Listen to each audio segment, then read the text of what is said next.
Plansyado na ang pag-amyenda ng Kamara sa pambansang budget para sa susunod na taon. Kabilang sa kanilang mga inasikaso ay ang pagrepaso sa unprogrammed funds ng national budget, kung saan natapyasan na ito ng milyong pisong halaga ng pondo.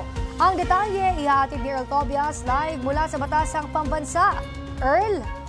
Princess, tinapyas ng House Budget Amendments Review Subcommittee ang nasa 35 bilyong pisong halaga ng unprogrammed appropriations bago matapos ang kanilang pag-amyenda sa panukalang 2026 national budget kahapon.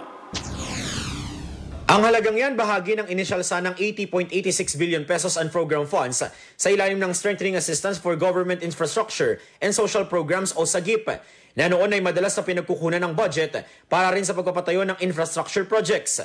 Sabi ni House Appropriations Committee Chairperson Micaela Swansing, yan mismo ang isang paraan ng paggamit ng unprogrammed funds na gusto na nilang tuldukan, pati sa mga susunod pang taon.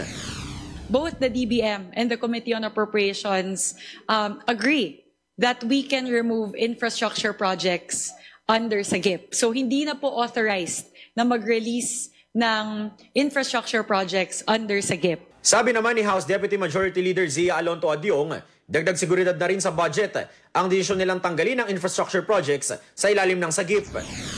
It's restricting the usage so that it may not be open to any abuses. Kaya nga tinanggal natin dun sa SAGIP yung infra projects kasi that in a way is a room for probably using these funds to allocate to some projects that are not really that important. Paliwanag naman ng komite, hindi nila tuluyang na zero out ang program funds dahil yan ang pinagkukuhanan sakaling magkaroon ng emergency situations, habang ang natirang parte rin ay ginagamit para sa foreign assisted programs para sa gumugulong na commitment katuwang ang mga international partners ng bansa.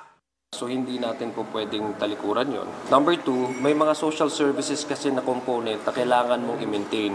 Tulad halimbawa yung lindol na nangyari sa Cebu. Just to give you some idea kung bakit kailangan natin i-maintain yan.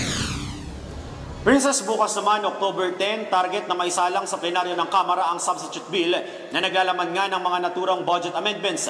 At bukas din, target na maipasa sa second reading ang panukalang 6.793 trillion peso 2026 national budget. Balik muna sa inyo. Maraming salamat, Earl Tobias.